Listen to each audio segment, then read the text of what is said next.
I don't know. Welcome to Centerline Systems. The software's all new in 2026. You know, we had that little break at the end of last year, didn't do a lot of social media.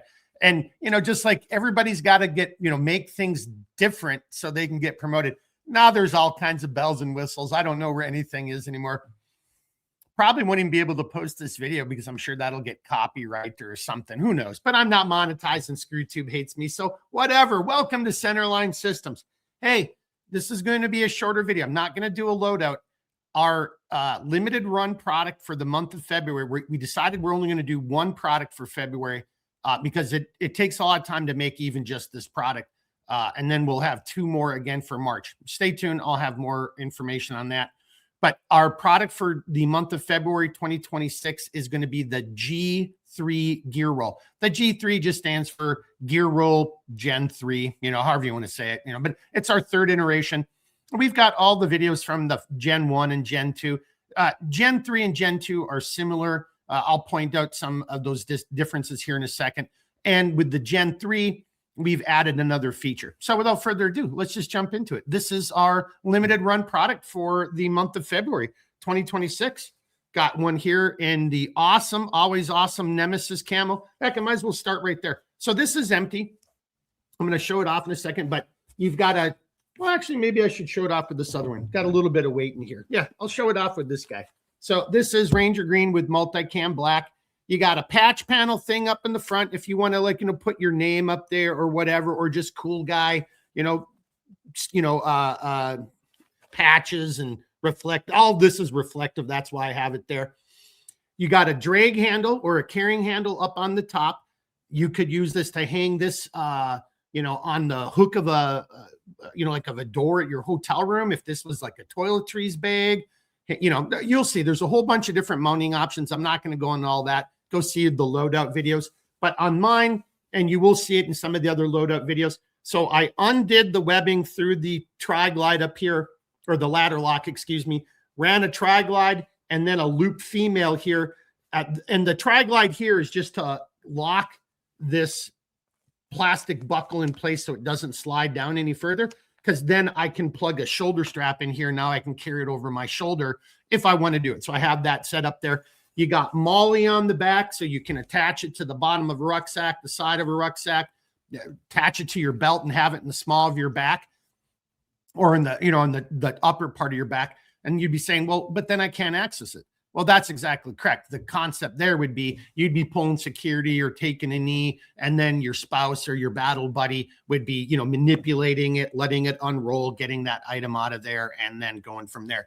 Matter of fact, and let's just do that right here, because you can see these S-beaners dangling, and I'll point that out in a second. But so I know this sounds stupid, but a lot of people will like go and unweave the webbing through the ladder lock.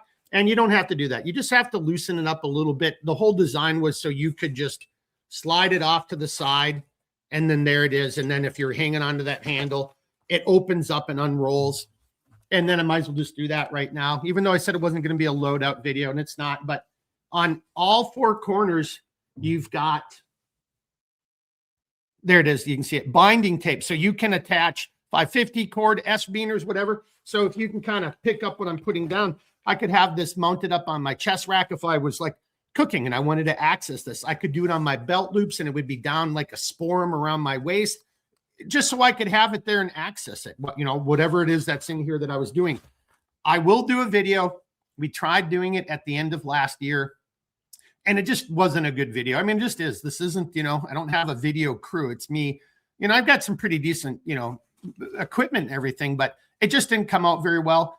We'll do it again this spring, but I wanted to show you how you could just hook this up, have a tarp in here with your ridge line and everything on it, and then you could just walk to a tree, attach your ridge line, and just walk to the next tree. The tarp deploys, behind you, attach it, draw it tight, and then just do a 360, putting in your corner stakes. Bam, you'd have a shelter up in about 2 minutes max if you knew what you're doing. So I'll go into all that stuff in a different video. Again, go back and you'll see the loadout videos, but this is the standard configuration. 2 large pockets, you can see, right? And then you've got that middle part right there. And those are 2 smaller pockets designed. The small one is designed for, well, just smaller items. The larger one is more for like a survival tin or a strobe light. But, you know, this, like I've got it, I can feel it. That's my headlamp that's in there still right now. So I've got a headlamp in this small pocket and a hand warmer. I think that's what it is. And then this one, not 100% sure what's in that one. Yeah, anyway, whatever. Again, I'm not doing a loadout video. So that's one of the configurations. That's just the standard way it comes. And just let it fall on the ground. Now, with the Nemesis, so I really should have named it differently. So my cousin's husband, we just call him cousin husband, just so much faster. But he's a big ham radio guy. And, you know, go back to see the earlier videos when we first started doing it. He wanted me to make a modification to this because he wanted to start using it for his ham radio. And that modification that he wanted, and this is the hammy. That's why it's called the hammy version. And I kind of doing you a poor one here. I should have put something in here so you can see it. You can see it reflecting. So we've got rid of one of the large pockets, and this whole area, that surface area, is now a vinyl opening.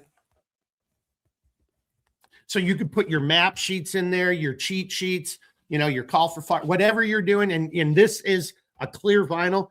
Don't write on it with a Sharpie. I mean, this is, you can clear this off. Don't use, and you know who you are, don't use insect repellent to wipe it off. I mean, just, you know, you'll damage the plastic. But, you know, grease pencil, alcohol pencil, dry erase board. Oh, it's not up behind me anymore. But yeah, dry erase, that kind of stuff. Or just so you can see through it and just more easily and readily available and get to what you need. So that's the hammy version. Hammy still got one large pocket, the small, and the larger small, and then a big vinyl sheet area for 8.5 by 11 map sheets. I already said that. Whereas the original G3, this area right here is the other large pocket, and that's what we got going on. So that'll be the month of February. They'll be on the website. I'm probably going to be a day late. I'm always a day late and $1 short, but they'll be up there by the time you're probably seeing this video. So if you got questions, comments, you know the deal. Reach out anytime. That's what I'm here for. I got a face for radio and a voice for silent film, but that's what I'm here for. So if you got a question, reach out. I'll do the best I can to help you out. Until then, you know the deal, boys and girls. Keep thinking, keep moving, and never quit. All right, we'll see you guys again soon. Be good. Woo!